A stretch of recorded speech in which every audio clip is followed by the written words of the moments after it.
The law of attraction is a secondary law. And most people talk about it as the law of attraction. It's a law. Well, it is, but it's a secondary law. And a lot of people are left with the idea, you just think about it, you'll attract it. Well, that is a bunch of nonsense. That's not true at all. You do attract what you think about, but your thought patterns control the vibration you're in. Vibration is a basic law of the universe. The law of vibration decrees everything moves, nothing rests. The walls around you are moving. If you go and look at them through a microscope, you'll see them moving. The body in a coffin is moving. It's if it wasn't moving, how would it ever change to dust? The law of vibration decrees that everything moves. We literally live in an ocean of motion. Well, your mind and body is in a vibration, and that's controlled by your thoughts. You activate cells in your brain, your mind activates cells, that sets up a vibration in the mind and body, and the vibration you set up is going to dictate what you attract. If you're troubled and you're in a bad mood, you're going to attract bad stuff to you. You're on a negative frequency. So as long as you stay in that bad vibration, you're going to attract some more bad stuff. It's just going to keep coming. And you see it happening all the time to people. It's in the Bible. It's probably like when you're not feeling good and you just want more ice cream or pizza. You want bad things to make you feel good, as opposed to let me have a healthy salad when I'm down. It's not what we're thinking. Well, you see, the trick is really to keep yourself feeling good. Feeling is conscious awareness of vibration. The vibration is the basic law. And if you stay feeling good in a good vibration, you're going to attract good stuff. You just magnetize yourself to stuff that's good. There's very few people really understand the law of vibration. Everybody is utilizing it every day, all day. You are attracting what you're in harmony with. You always have. How do we put ourselves? Pardon?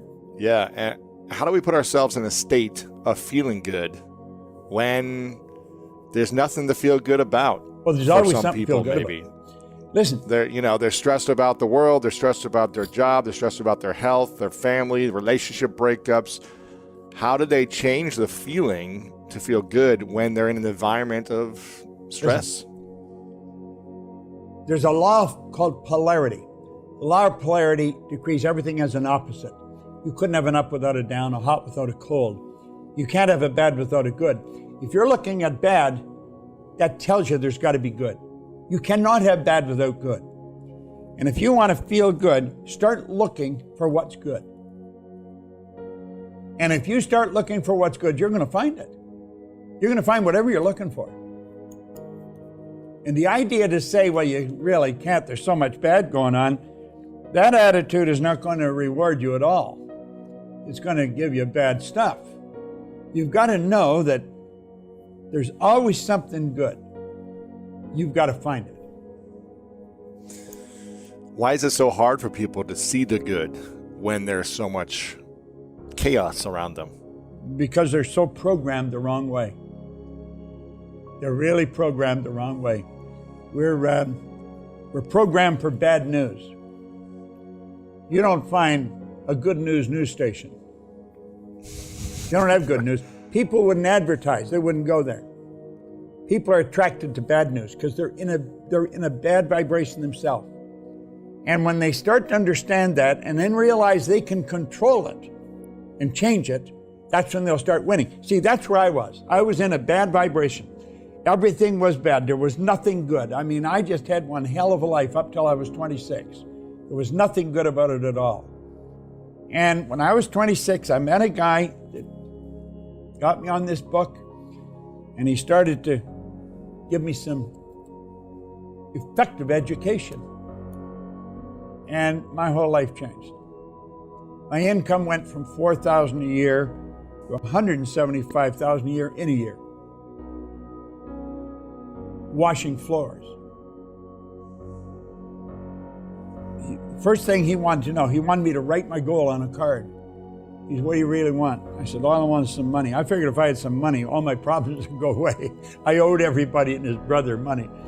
And they're always phoning me, where's the money, where's the money? And I said, God, if I knew where the money was, you wouldn't have to phone me. And I'd get upset with them for phoning me. And so I said, I want $25,000. If we had taken, Louis, if we had taken all the money in the neighborhood where I lived, you wouldn't have found $25,000. I mean, it was an absurd goal. And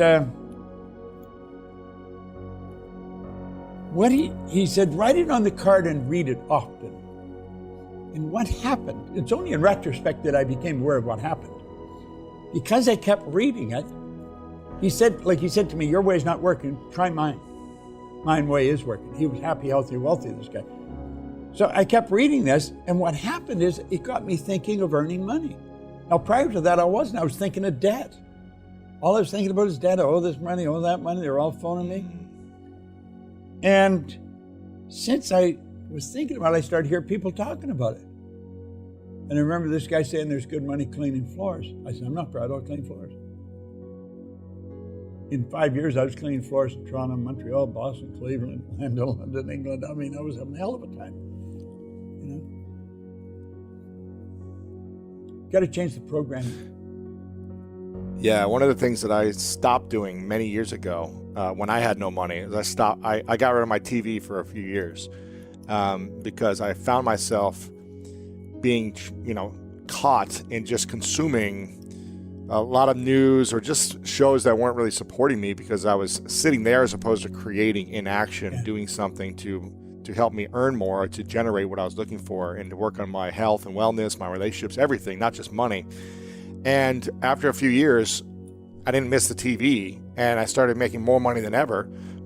And I was in great shape and all these different things happened. And today I have TV now. I mean, I watch Netflix, I watch sports mostly, but I don't watch the news. It's very rare if I watch the news. And I get criticized for this sometimes from people because they're like, well, you should be aware of what's happening in the world. You should be educated. You should be, mindful, all these things. And I live in a building here in Los Angeles, and they have a big TV in kind of the in a general room where people can walk in. And I went in there the other day, and I sat down and sipped some coffee. And literally on this massive TV screen, they had 4 different news channels up at once, kind of splitting the screen in 4 parts. And for 20 minutes, all they were showing on the news screens, all 4 channels, was just this bombing, and this is happening here in India, and this is happening in the U.S., and the rioting, and all of it just was chaos. And I was just like, man, if I sat here and watched this every single day, my mind would be chaotic because I'm consuming chaos. Yeah. And like you talk about, it's changing the frequency. It's turning the channel off and getting into a different frequency is what we need to do and not consume that. We can still be aware of it. I don't want to live in a world where I don't know what's happening, but I don't need to watch it all day to still be aware of it. Isn't that right? I think anything that's, I don't know, very important that you'll overhear it in conversation. You don't have to watch the news to get it. You're going to get it. Somebody's going to tell you. So I agree, it's a waste of time sitting there and soaking all that up because it does you no good and it does you a lot of harm. It does a lot of harm. When I was saying before, it makes you feel bad. If you feel bad, feeling is a word we invented to describe our conscious awareness of the vibration we're in. When you are feeling bad, you're in a negative vibration. When you're feeling good, you're in a positive vibration. That's just a basic thing that we could go by. So how do you feel good? Well, there's all kinds of ways to feel good. Think of something really pleasant. You'll start feeling good. Do something kind for somebody, you'll start to feel better. Help somebody out somewhere, you'll start to feel good. Share a good idea, you'll start to feel good. When you're feeling good, you're in a good vibration, you're going to attract good stuff to you. Most people don't understand that feeling is conscious awareness of vibration, and the vibration you're in is dictating what you're going to attract. Ooh. It's a basic thing. True. It's so basic, but it's not understood.